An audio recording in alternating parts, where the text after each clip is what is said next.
मऊ जनपद का ये खबर है सिंगर उपेंद्र लाल यादव की। आज इस दुनिया से चल बसे, लेकिन उनके बीच पारिवारिक विवाद जो चल रहा है, आज देखा जाए तो तनु नाम की जो ये बयाने आ रहा है कि तनु उपेंद्र लाल यादव की पत्नी है, अब उनके घर वाले इग्नोर कर रहे हैं। हम जानना चाहेंगे कि तनु और उपेंद्र लाल यादव के अंदर कैसे प्रेम प्रसंग शुरू हुआ, ये मामला कैसे हुआ।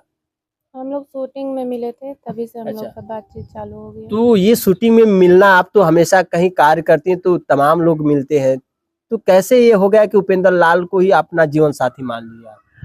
इनका बिहेव बहुत अच्छा था, शुरू में बहुत अच्छे से बातचीत करना, और उसके बाद में उस समय मैं भी अकेली थी, तो ये सपोर्ट करने लगे मेरा कि चलो साथ में काम करते हैं। जो ये भोजपुरी लाइन में जोड़ी हिट होती है, तो साथ में काम करेंगे, हम लोग आगे बढ़ेंगे। तो यहाँ से बातचीत होते होते हम लोग का प्यार हो गया। फिर आगे चल के हम लोग मंदिर में शादी कर ली। शादी भी कर ली। जी शादी के बाद दोनों लोग खुशी से रहने भी रहे। हाँ, रहने लगे। 19 में शादी के, 20 में बच्ची हो गई। अच्छा। लेकिन आपके बीच रिलेशनशिप जब हुआ तो बीच में ये नहीं लगा कि हम आखिरकार इस शादी के बाद कैसे हम परिवार के साथ मिलेंगे। जब बच्ची हो जाने के बाद में वो लोग खुद आने जाना चालू कर दिए, मैं वहाँ आना जाना चालू कर दी। जैसे आप कह रहे कि हमें भरोसा हो गया, इस लाइन में ऐसा भी है कि लोग ये भी कहते हैं कि हम कुछ समय के लिए लोगों को प्यार जताते हैं, लेकिन ऐसे तमाम लोग रहते हैं तो लोग भरोसा नहीं करते हैं। भरोसा इसलिए हो गया क्योंकि वो मेरे से शादी कर लिए। शादी करने के बाद बच्चा हो गया, सब कुछ सही चल रहा था। बीच में इनके माँ बाप थोड़ा पैसे के लेके प्रेशर करने लगे, तो हम लोगों में थोड़ा झगड़ा चालू हो गया, क्योंकि खुद पैसा नहीं रहता था इनके पास में, और उसके बाद घर का प्रेशर, तो इधर उधर भागने लगते थे, घर पे टेंशन लेते थे। आप पे आरोप भी लग रहा है कि एक और कोई आकर रहता था। अब जानते हैं भैया, लड़की का सबसे बड़ा चीज होता है इज्जत। अब वो लोग मेरे इज्जत पे अब दाग लगा रहे हैं, इसलिए लगा रहे हैं कि अब यहाँ से मैं दब जाऊंगी। हाँ, मेन चीज तो लड़की का इज्जत ही एक चीज यह है कि इस लाइन में तो लोग बहुत कम विश्वास करते हैं, लेकिन क्या आपका सिर्फ उपेंद्र ही सब कुछ था, उपेंद्र से ही सारे आपका लगाव था, किसी अन्य से नहीं था। मेरा किसी से कुछ नहीं था भैया। मतलब जब से उपेंद्र लाल यादव से आपने उनके जिंदगी में आई, उसके बाद आपने किसी से मतलब नहीं रखा। कोई मतलब नहीं रखी। जब वो मेरे लाइफ में थे और जब तक थे, तब तक मैं किसी से बात नहीं की, और अभी भी मेरा ऐसा कुछ सोच नहीं है। जो घर से शादी हुए रहते उस ब्लेम लगाने तो उसको भी लगा देते हैं। मैं कह रही हूँ मैं बहुत गलत हूँ, तो घर पे इनकी छोटी बहू है, वो क्यों नहीं रहती हैं घर पे? क्या प्रॉब्लम है कि वो इतने साल से शादी हुआ है, वो घर पे बहुत रही होगी तो 5 से 6 महीना साथ आप तो गई थी शादी में? शादी में मैं गई थी। शादी रीति रिवाज के साथ हुआ? हाँ, रीति रिवाज। लेकिन फिर भी वो भी बहू नहीं है, नहीं रहती हैं। यानी कि वो भी बहू नहीं रही है, और जो लव मैरिज की शादी हुई ये भी बहू घर पे नहीं रह रही है। उस परिवार में क्या है? अब वही लोग जानेंगे ना। मैं मान लो गलत हूँ तो वो भी गलत है। वो तो अपनी मर्जी से शादी की थी, जाके देख के की थी। अब होगी तो पता नहीं, क्योंकि ये समय डेथ हुआ था। अब होंगी तो पता नहीं, लेकिन वो पहले से नहीं रहती थी। अब गांव में पता लगाइएगा, अगर कुछ अच्छे लोग होंगे जो सच्चे होंगे, वो सही सही बात बताएंगे। लेकिन आपने ये जानकारी नहीं लिया शादी से पहले कि उनके घर में क्या बहुओं को रखा जाता है, या फिर इस तरह से चाल चलन है कि शादी करके और इस तरह से दुराव हो जाता है?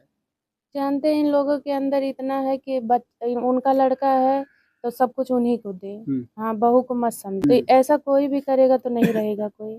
मैं तो बहुत कंप्रोमाइज करती थी, क्योंकि मैं खुद भी कमाती थी, मैं इन पे डिपेंड नहीं थी, इसलिए मेरा इनका थोड़ा चलता था। मैं घर भी आती जाती थी, और मैं इनके घर पे भी सपोर्ट करती थी, मैं घर पे भी पैसा देती थी। से घुल मिल गई और आज उस परिवार भी ठुकरा रहा है, आपको इग्नोर कर रहा है, लोग इस तरह से क्यों कर रहे हैं? अब इग्नोर इसलिए कर रहे हैं क्योंकि अब उन लोग को देखिए, उनके पिताजी पहले ही बोल दिए कि वो हड़पना चाहती है। क्या हड़प उन लोग के पास है क्या जो मैं हड़प लूंगी? 2 मंडा 3 मंडा जमीन होगा, वो लेके मैं क्या करूंगी आप बताओ? मुझे नहीं चाहिए। मैं बोल दीजिए कि लाए स्टाम्प पेपर पे मेरे से लिखवा लें कि जो पैसा सरकारी मिल रहा है या जो जमीन जायदाद है, मुझे कुछ नहीं चाहिए। कुछ नहीं चाहिए? नहीं चाहिए, सिर्फ आपको नाम से मतलब नाम है। चाहिए। आप अपने बदौलत सब चीज संभाल लेंगे? मैं कर लूंगी भैया, मेहनत करूंगी, मैं सारी चीजें कर लूंगी। यानी कि इनका कहना है कि बेटी का, यानी कि परी बिटिया का सिर्फ नाम हो, चाहती कि हमारी जो मासूम बच्ची है उपेंद्र लाल यादव का नाम उनको मिल जाए।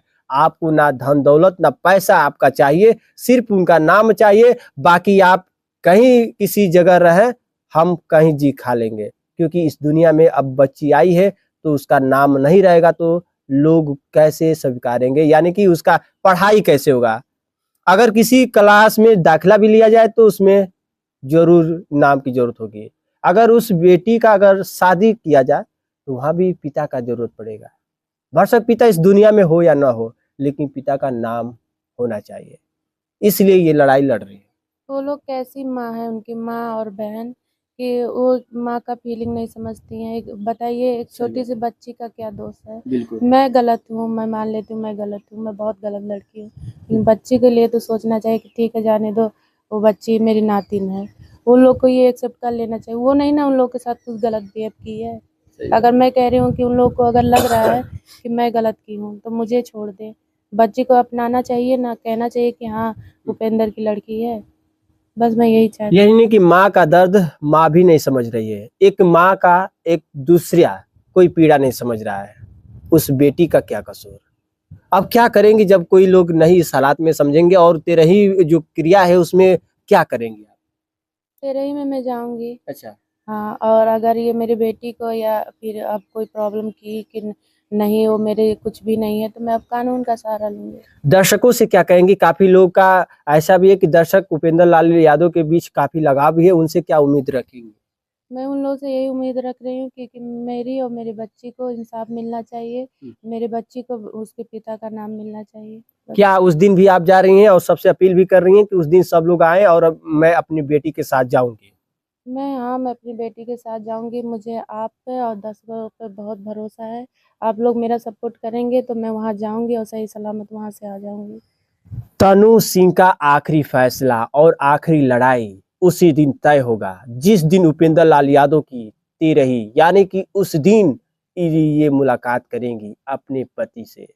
इस दुनिया में तो नहीं है, उनके तस्वीर के सामने जाकर यानी कि श्रद्धांजलि देंगी। जिस तरह से उस सभा में तमाम लोग आएंगे, उस समय अपने बेटी को लेकर जाएंगी, अपने पति का दीदार करेंगी और वहां अपनी बेटी के साथ उस दरवाजे पर यानी कि उस दहलीज पर पहुंचेगी। अब उस समय इनको वहां से खदेल दिया जाए या इनके ऊपर जो भी जुल्म किया जाए, ये सहने को तैयार है। एक ही सिर्फ इनका मकसद है कि वहां पहुंचेंगे और सिर्फ आप पे भरोसा है। बाकी परिजन क्या कहते हैं, इनका एक फर्ज है कि पत्नी का जो फर्ज है वो निभाएंगी। आखिरी सफर में तो नहीं जाने दिए, यानी कि उस जनाजे में तो नहीं मुलाकात कराए, लेकिन अब नहीं ये मानेगी, यानी कि इनसे अब कोई जुदा नहीं कर पाएगा।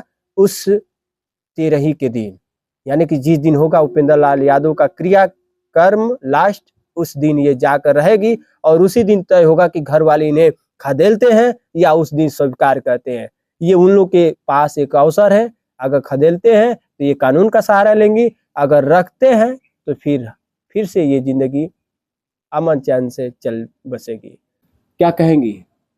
अगर वो लोग एक्सेप्ट कर लेंगे उस दिन तो एक्सेप्ट कर लेंगे तो बहुत अच्छी बात है। आप उनके बीच रहना शुरू कर देंगे? भैया देखिए, मैं तो काम करती हूँ, मैं तो वैसे भी नहीं, मैं बोली ना, मुझे उन लोग का कुछ नहीं चाहिए, बस नाम चाहिए। मतलब आप अपना काम करती रहेंगी? हाँ, मैं अपना काम करती रहूंगी, क्योंकि मुझे आगे अगर वो लोग कहें कि ये काम छोड़ दो तो क्या कहेंगे? वो लोग कैसे, तो फिर कैसे अब खुद का तो हो नहीं पा रहा, सही तो वो बात है। मेरा कहाँ से करेंगे। अगर आप काम नहीं करेंगे तो पैसा नहीं मिलेगा, अगर पैसा नहीं है तो आपका जीवन कैसे गुजारा होगा? वो लोग 1 रुपया भी नहीं देंगे। इसी तरह वो खोखले हैं।